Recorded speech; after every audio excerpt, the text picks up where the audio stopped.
কি ছিল সেদিন? দরজা খুলে কোয়ালিটি টাইম করছিল যে আমি এন্ট্রি হয়ে গেলাম, অভদ্র মেয়ে। একটি অনুষ্ঠানে আমাদের সাথে উপস্থিত ছিলেন অপু বিশ্বাস। প্রশ্ন করেছিলাম, আপনি নাকি বুবলি এবং শাকিব খানের কোয়ালিটি টাইম কাটানোর সময় এন্ট্রি করেছেন, বিষয়টি নিয়ে আপনি কিছু বলতে চান কিনা? জবাবে অপু বিশ্বাস বলেন, প্রথম রোজার দিন ছিল এবং ওই দিনে ওই যে আমার আস্ত খাসির যে কথাটা, এখন তো অনেক ধরনের স্পেশাল ডালা পাওয়া যায় অনলাইন গুলো বা রেস্টুরেন্ট গুলো করে থাকে। তো বিশেষ দিনগুলোতে আসলে বিশেষ খাবারই আমরা অর্ডার করব, এইভাবে অর্ডার করা হয়েছিল। তো অর্ডার করার কারণে ওটা নিয়ে আমরা অনেক প্ল্যানিং ছিল। আমি অনেক আগে থেকেই ছিলাম, খাবার তো আর হঠাৎ করে আমি নিয়ে যাইনি। ওটা দিয়ে ইফতারও হয়েছে। তো প্রবাবলি ইফতারের পর সে একটা কিছু খেতে চেয়েছে। তো সে একটা যখন খেতে চেয়েছে তখন আমি অফিসে ছিল, কারণ ইফতারটা করে সে অফিসে গেছে।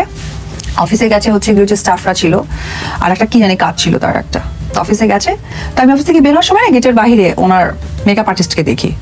তো উনি মেকআপ আর্টিস্ট তো আমাকে দেখে না ভূত দেখার মতো হয়ে গেছে, মানে হঠাৎ করে। তার মানে কি আমি আগে ছিলাম, জিনিসটা যেটা খেতে চেয়েছিল বা যেটা চেয়েছিল সেটা আমি প্রিপারেশন করতে যাই। করতে গিয়ে একটা জিনিসের প্রিপারেশন তো মিনিমাম 30 মিনিট লাগে। এরপরে আমার কাছে মনে হচ্ছে ও যখন আসছে তাহলে হয়তো বা বাবুও ছিল। সো আমি ভেবেছিলাম যে ওই প্রিপারেশনের সাথে বাবুর কোনো স্পেশাল নাগিট থাকে, যেহেতু জয়ের একটা খাবার আনা হয়েছিল, নামিরা ছিল, ফারহান ছিল, ওদের জন্য আবার একটু এক্সট্রা কিছু করা হয়েছিল, তো নিবো কিনা। তো তখন আবার যেহেতু বাবুর দাদিকে বললাম, তো উনি আবার বললো যে আমরা তো বলতে পারছি না আসলে খাই কিনা। ইনফ্যাক্ট আমার বীরের জন্য তুই খাবার নিয়ে আসা। হ্যাঁ হ্যাঁ আমি বললাম, যেহেতু দেখেছি আমি তো পজিটিভ।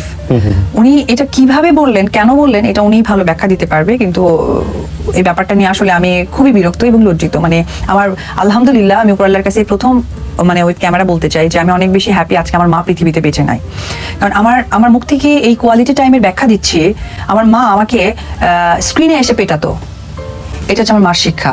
একজন মহিলা, অভদ্র মেয়ে, তোকে আমার পেটে ধরছি, মানে পায়ে লাথি দিয়ে বের করে দিত যদি এই কোয়ালিটি টাইমটা আমি এক্সপ্লেন করতে এসেছি, কাজের কথা বাদ দিয়ে। তো যাই হোক, তো পরবর্তী সময় আমি এসে জাস্ট গেট লক করছি, উনি খুলে দিয়েছে, আর খান তো স্ট্রেট নাক দেখে ঘুমাচ্ছে।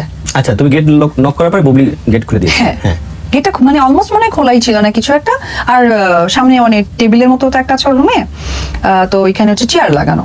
আর ওটা তো বেডরুম না, মানে আমি একবার খেয়ে বলতে বেডরুম না। আচ্ছা, তারপরে তো এই তো উনি কোয়ালিটি টাইম সবকিছু বললো। এবং অফিস এরিয়া তো মানে অফিস এরিয়া, আর অফিস এরিয়া তো একটা যে কোনো ধর্মের জন্য অনেক বেশি লক্ষ্মী এবং পাক পবিত্র একটা জিনিস। আর বাচ্চাটা অনেক ছোট, কোয়ালিটি টাইম সম্বন্ধে তার কোনো জ্ঞান নেই, সে অনেক ছোট। আর এখন ওই বুদ্ধিটা তার আসেনি যে কোনটা কোয়ালিটি টাইম কোনটা কি। আর আমি তো জানি, আমি যখন যেতে নিয়েছি তখন আমার হচ্ছে গিয়ে নমদের মেয়েটা নামিরা, ও আমার সাথে আসছে। তো আমি কোথায়, উনি ব্যাখ্যাটা তো দিল ভুল। প্রথমত কোয়ালিটি টাইম ওটা ফার্স্ট রোজার দিন, আর সেকেন্ড কথা হচ্ছে আমি আর জয় নাকি এসে ধাপাস করে খুলে দিয়েছি, বাট আমার সাথে ছিল আমার ননদের মেয়ে। আর থার্ড হচ্ছে আমি সেই প্রিপারেশনটা ছিল আমার দুপুর থেকে। হ্যাঁ, আর এটা একটু অনলাইন খাবার ছিল, আর যেহেতু আমি সকালে মাংসটা কিনে দিয়ে আসছি, খাসিটা। তো সবকিছু মিলে না ওনার টোটাল তথ্যটাই ভুল ছিল। উনি আসলে আমার মনে হয় অস্তিত্ব সংকটে ভুগছে, তার জন্য উনি বারবার কোয়ালিটি টাইমটা আনছে।